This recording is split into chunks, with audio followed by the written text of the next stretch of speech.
All right, today we have here on Adir Ben-Yehuda. So Adir was the head of revenue at Walnut, a sales tech company doing interactive product demos and they've grown tremendously in the past few years. I got to meet Adir when they first started off, also an NFX portfolio company. And today we're going to be talking about sales process optimization and narrative building. Adir, welcome. Yeah, thank you. Thank you for having me here. It's exciting. Yeah, we know each other for quite a while now, right? And like in different Yeah, capacities. I'm happy to finally have like a real talk here. it's Of crazy. Adir's been so busy, like I can barely get a hold of this guy. He's been growing his sales team tremendously, so thankful to have this time with him. course. So let's start off by talking a little bit about your background, and then we can just jump right into the topics. Yeah. So I've been in the sales capacity, revenue capacity in startup companies for the last 15 years, right?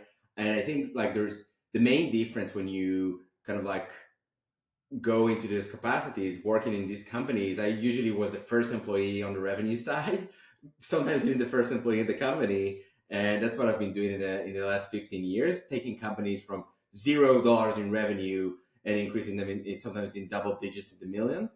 So there's a lot of things kind of like in my background that I've learned how to deal without having those kind of things, but also making sure that you understand what are the pivotal moments to start like and capitalizing on great things that are happening.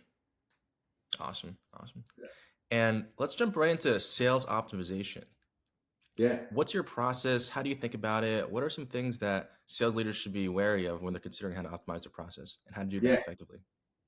So I think the first rule is don't lie to yourself. Sometimes Mm, when you go ahead and you look at like things like, I think it might work. I think it's okay. I'll tell you what, if it doesn't work, it won't work, right? So don't mm, lie to yourself. And once you start like looking at the process itself, if there are things that are clunky, if things that are not working, they're probably not going to change themselves in 30 days from now. They're not going to work. You need to tackle them. I know it's kind of like an overarching rule, but I was talking to a lot of sales leaders and some of them said, hey, yes, but I believe or I hope. Well, I'm a believer outside of work, but but I think like believe and hope are has no place. Like being pragmatic is more important than what we do. That's the first thing. Second thing is when you look at like your overall process itself, I kind of try to dissect it in three different levels, right? Top of funnel, mid funnel optimization, and then like the last part of it, the negotiation, the last mile of it, right? Of what's going on in the process itself.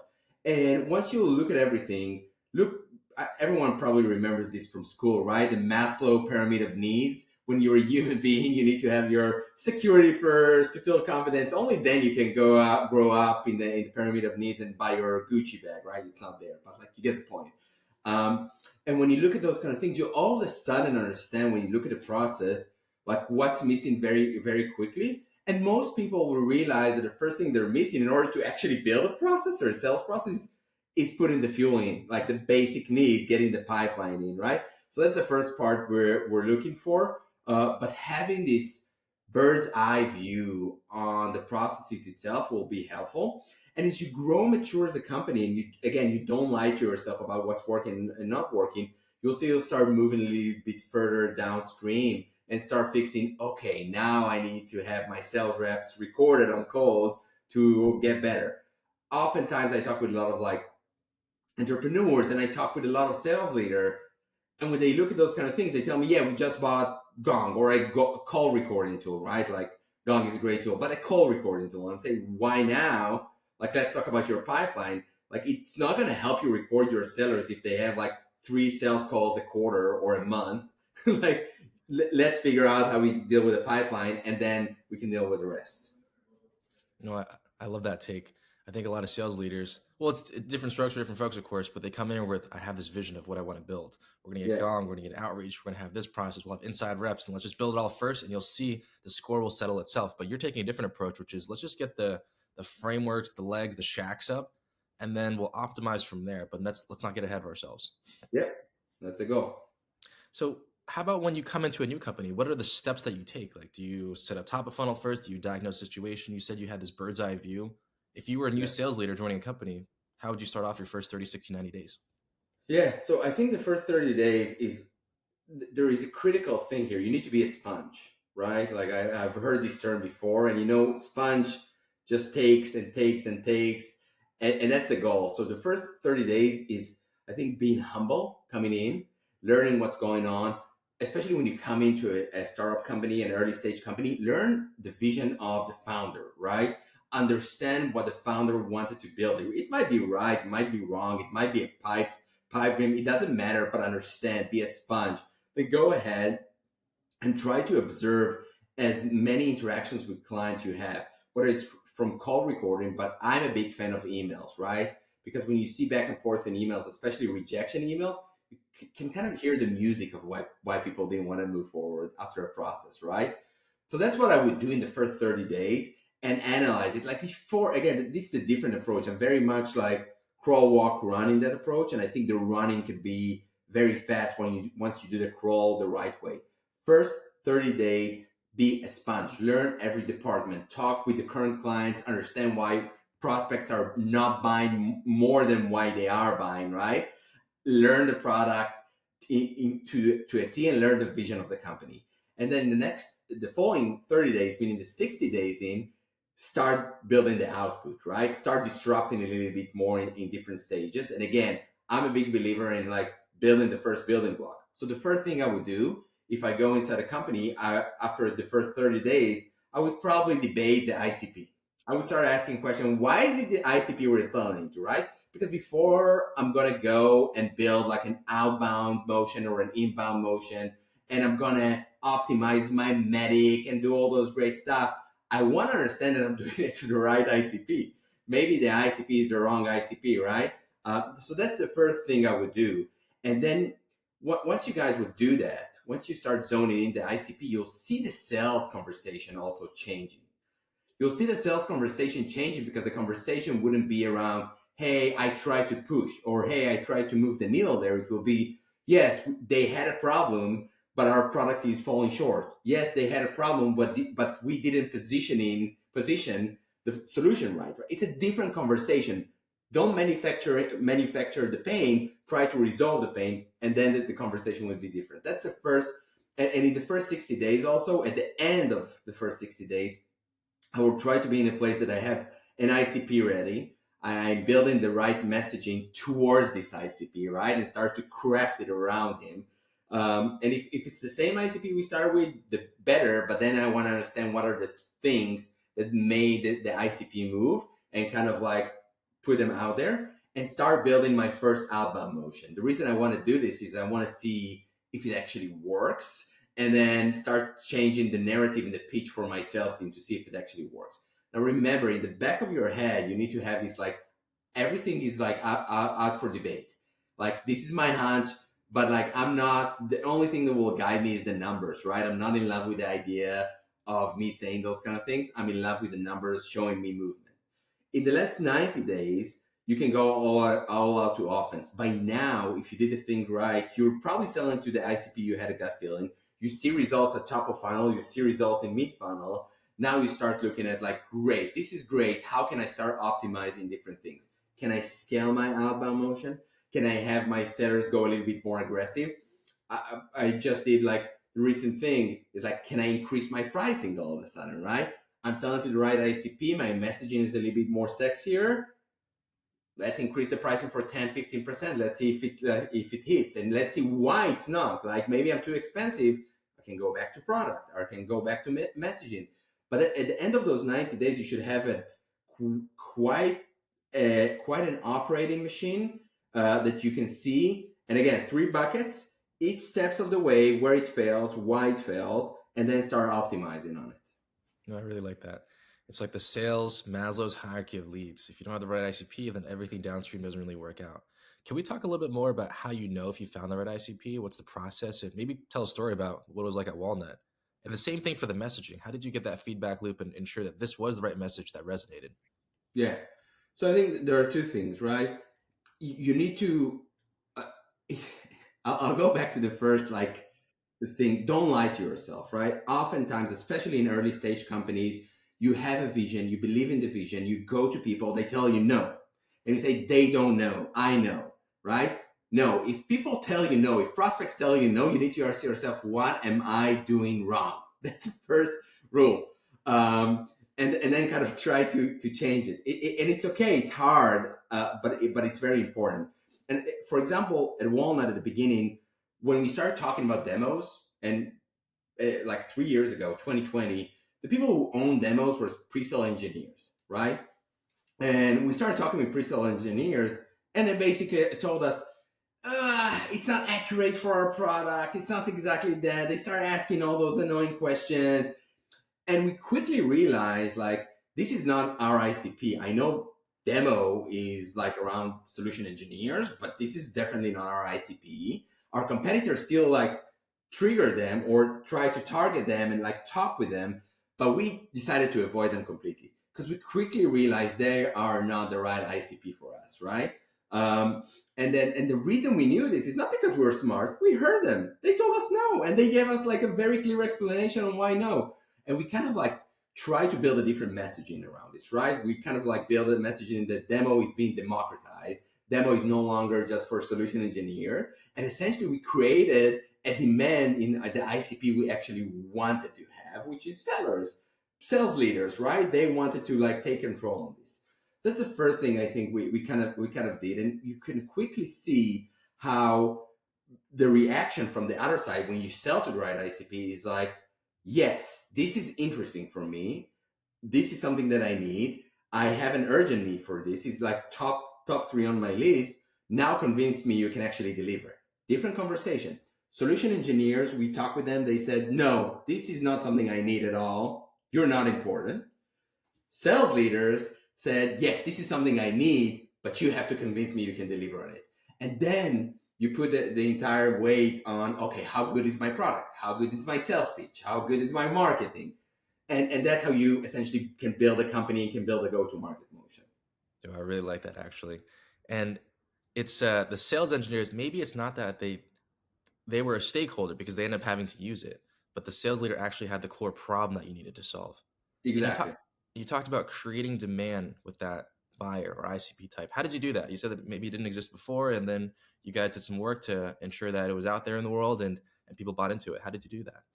So we had two things that we worked on. We had great marketing side of things, and the marketing started talking or removed all the side of solution engineers and started talking about like how the world is changing. And if you guys all remember, like we are prospects kind of movement, and all those kind of things, we basically told the world, hey, the world is changing. Demos shouldn't be owned by solution engineers; they should be democratized.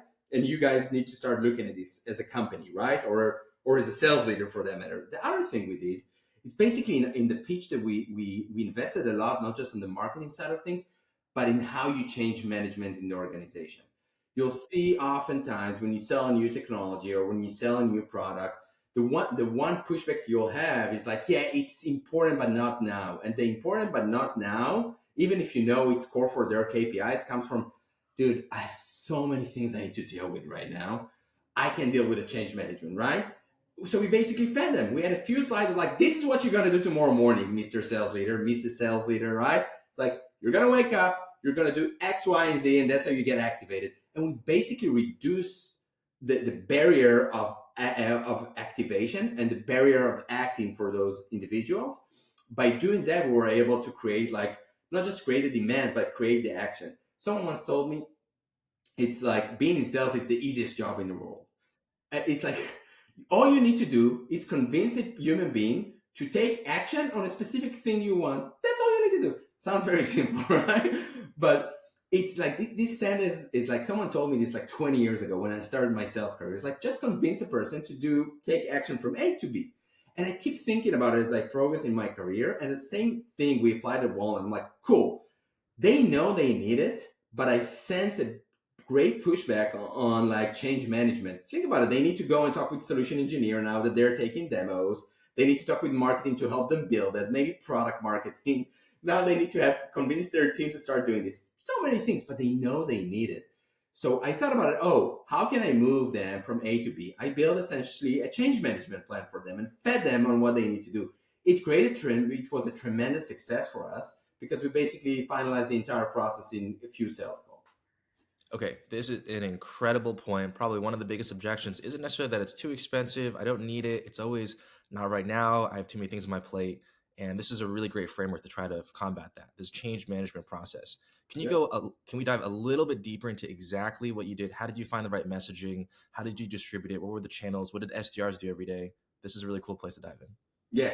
So you started from the end, and I think that's the beginning, right? What we did is we had a couple of SDRs, and basically we built two messagings around those kind of things. We had two hypotheses around what we want to do and how we want to achieve it, right? And we said, okay, we want to talk with sales leaders and we want to talk with marketing people. SDRs build two different campaigns and see in which place we have the better reaction, right? And then essentially we built two parallel lanes inside the companies with kind of two small parallel teams. And we had a different pitch for each and every one of them. And we just started measuring. And we started seeing that the messaging for salespeople had like resonated more, had higher open rate, higher conversion.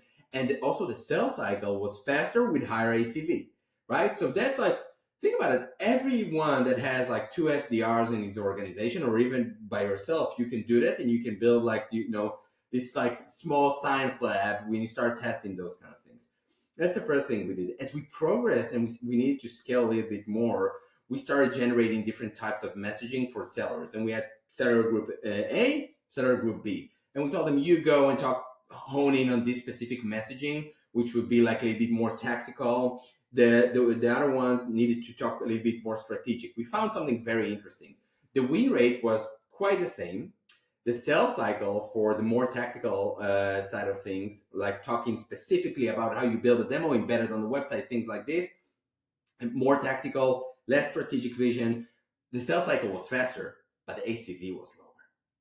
And when we looked at the strategic sale, the sales cycle was a little bit longer because like, oh, I'm going to change a lot of things in my organization. I'm going to change my perception in the organization. So it took a couple of weeks more to close the deal, sometimes even up to 30 days more. But the ACV was like around 30% higher from that perspective.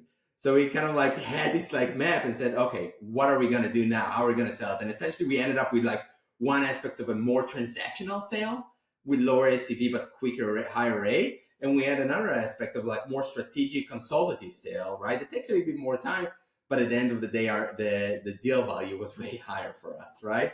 And we kind of ended up like trying to take, it was like in retrospective, we should have done this differently, but we kind of ended up trying to like eat the cake and leave it whole, right? And say, okay, we'll build two teams to go around those kind of things. We quickly realized that like it impacts a lot of product and product roadmap. So, it's like go-to-market things like, no, I don't really need a product. So, it's like, I don't know what you're talking about. But we quickly realized the product can't support those two motions. And we kind of decided to go more upmarket. Also, the economy kind of changed and kind of hone in the more consultative sale, higher ACVs. That's really cool. So you kind of bifurcated your team. Your SDRs were like growth marketers, just focusing on this core ICP, this core use case, this core tactic of convincing.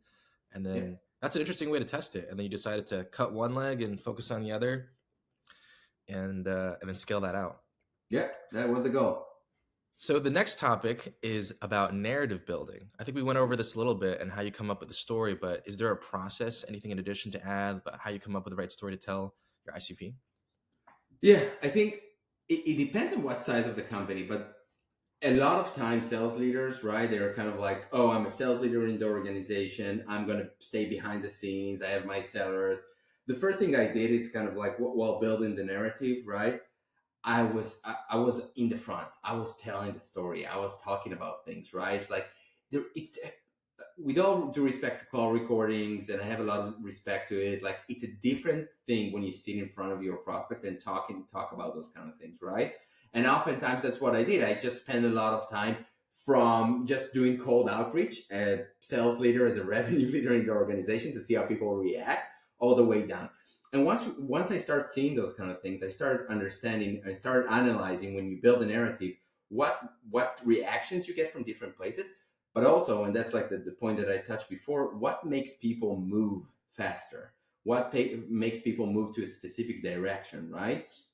So when you look at Walnut, the narrative of like, and I still remember the day we started talking about like, hey, how can we improve the seller? And I decided like, I'm going to have a different topic. I'm going to talk about a different topic because I feel everyone is talking about it, right? It's also a very important thing when you build a narrative.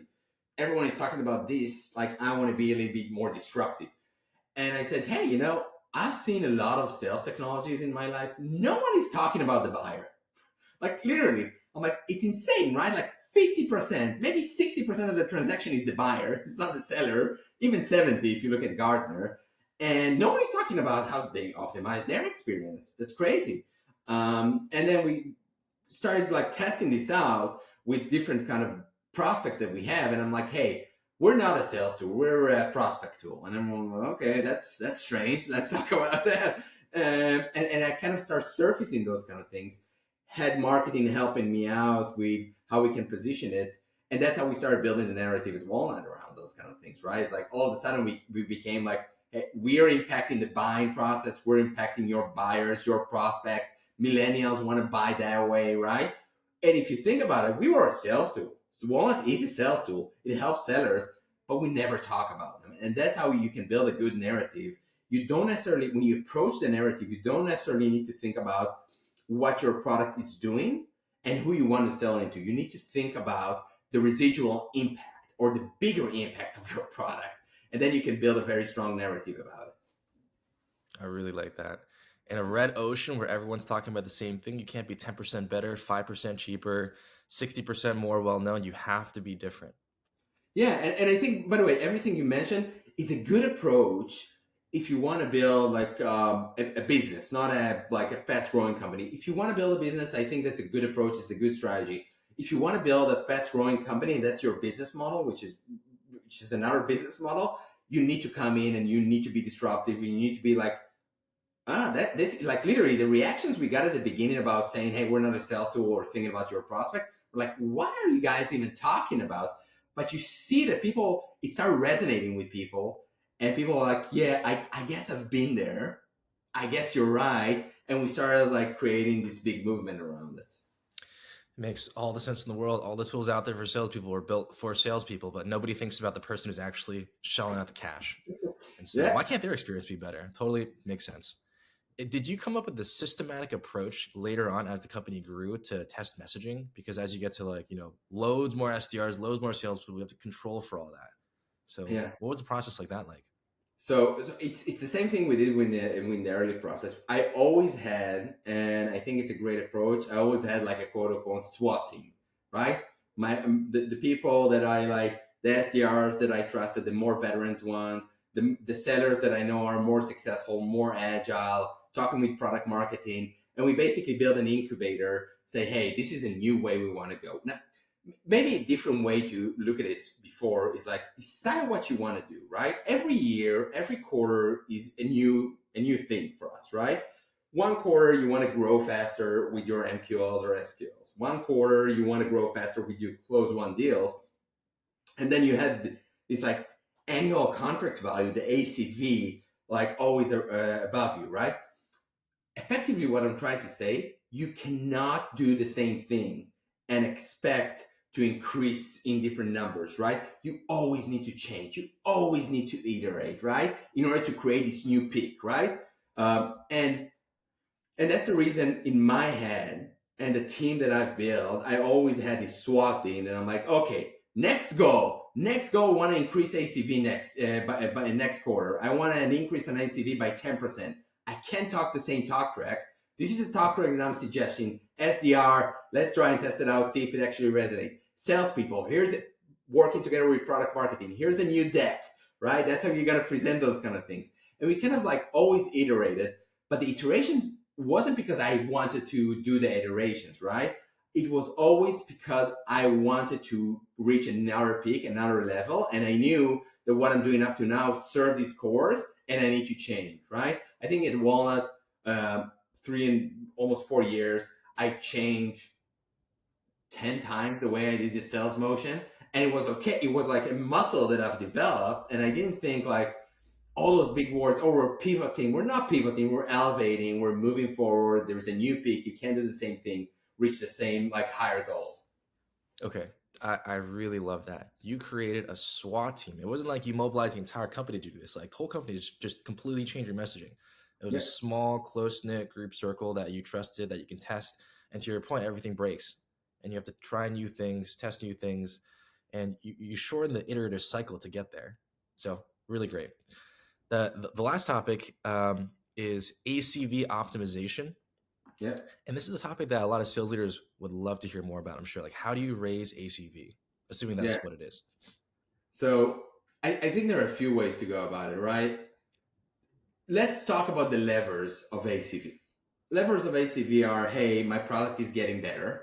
I'm offering more things in my product.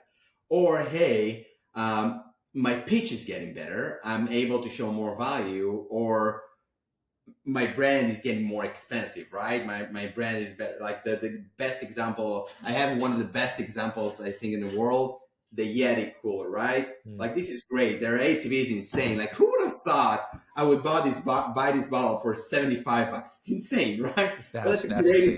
That's insanity. Yes. it's a great example because it's a great brand, great product, right? They have the right narrative. And I think when you look at your businesses, it's the same thing. You need to start with something very basic and say, hey, I have like my entry point. That's like the minimum barrier that I can think. And think about the levers that you have there.